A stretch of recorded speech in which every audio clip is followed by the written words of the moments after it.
দীর্ঘ ১৬ বছর পর জামিন, তাই আদালত চত্বরে স্বজনদের এই কান্না, প্রিয়জন ঘরে ফিরবে সেই আনন্দে। ২০০৯ সালের বিডিআর হত্যাকাণ্ডের প্রায় ১৬ বছর পর নতুন করে শুরু হয়েছে এই ঘটনায় দায়ের বিস্ফোরক মামলা। এর বিচারে কেরানীগঞ্জের ঢাকা কেন্দ্রীয় কারাগারের অস্থায়ী আদালতে প্রথমবারের মতো কার্যক্রম শুরু।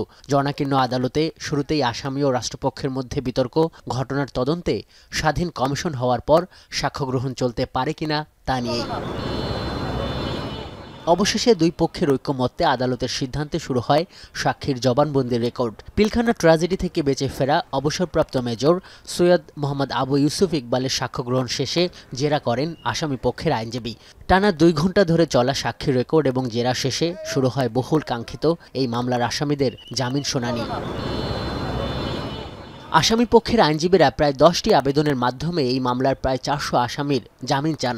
আদালতের কাছে তারা যুক্তি উপস্থাপন করেন প্রধানত ৩টি দিক উল্লেখ করে। প্রথমত, এদের অনেকে বিডিআর হত্যাকাণ্ড মামলায় আদালত থেকে বেকসুর খালাস পেয়েছেন। দ্বিতীয়ত, ওই মামলার রায়ে যাদের ১০ বছর কারাদণ্ড হয়েছে তাদের সাজাভোগ শেষ হয়েছে এবং আসামিদের অনেকে প্রচণ্ড অসুস্থ, যাদের জরুরি চিকিৎসার প্রয়োজন। রাষ্ট্রপক্ষের আইনজীবীরা তাদের পক্ষে আদালতকে যুক্তি দেখান। দুই পক্ষের বক্তব্য শোনার পর পৌনে ১ ঘণ্টার বিরতি নিয়ে এ সংক্রান্ত আদেশ দেন আদালত। বলা হয়, বিডিআর হত্যাকাণ্ডের মামলায় যারা বেকসুর খালাস পেয়েছেন এবং উচ্চ আদালতে সেই রায়ের বিরুদ্ধে সাজা বা আপিল হয়নি, তাদেরই জামিন মঞ্জুর করা হচ্ছে। যাচাই বাছাই শেষ করে ২ দিনের মধ্যে যাদের জামিননামা ইস্যু করা হবে। প্রথমে হত্যা মামলায় যারা নিম্ন আদালত থেকে তারা খালাস পেয়েছিল এবং যাদের বিরুদ্ধে সরকার কোনো আপিল করে নাই, এই রকম যারা আছে তাদের সংখ্যাটা হচ্ছে প্রায় ২৫০-র উপরে বা ২৫০। তাদেরকে আজকে মাননীয় আদালত জামিনে মুক্তি দিয়েছেন। মাননীয় আদালত যেটা যথাযথ মনে করেছেন সেইভাবে আদেশ দিয়েছেন। আমরা আদালতের আদেশ শ্রদ্ধার সাথে আমরা এটাকে গ্রহণ করছি। এই খবর মুহূর্তেই ভেঙে দেয় প্রায় ১.৫ যুগের বিরহ জমে তৈরি হওয়া বিডিআর স্বজনদের আবেগের বাঁধকে। কান্নায় ভেঙে পড়েন তারা। আমার বাবা কোনো দোষ করে নাই, আমরা তাকে ফিরে পেলাম। আমি কৃতজ্ঞ। আমি এই রায়ের জন্য অপেক্ষা করতেছিলাম যে এরকম একটা রায় হবে। তোর জীবনে অনেক কিছু দিতে পারবো, কিন্তু এই ১৬টা বছর কখনোই দিতে পারবো না।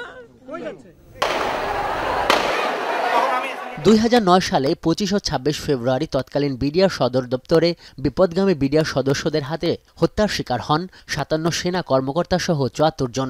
ওই ঘটনার ২ দিন পর ২টি মামলা হয়। এর মধ্যে হত্যা মামলার বিচার নিম্ন আদালত থেকে সম্পন্ন হয়ে আপিল বিভাগে গেলেও এতদিন এক ধরনের স্থবির ছিল একই ঘটনার বিস্ফোরক মামলা। হত্যা মামলার মতোই এ মামলার আসামি সংখ্যা ৮ শতাধিক। এর মধ্যে ৫৬ জন মারা যাওয়ায় এবং ২১ জন পলাতক থাকায় বিভিন্ন কারাগারে আছেন ৭৪৭ জন আসামি।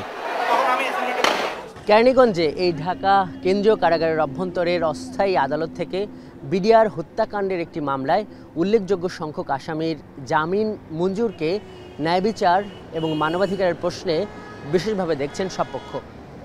এবং ৫ আগস্টের ছাত্র জনতার গণঅভ্যুত্থানের পর বিচার বিভাগের পক্ষেও স্বাধীনভাবে সিদ্ধান্ত নেওয়া সহজ হচ্ছে, সেটাও মনে করছেন আসামি পক্ষ এবং রাষ্ট্রপক্ষের আইনজীবীরা। আজহার লিমন, এখন, ঢাকা।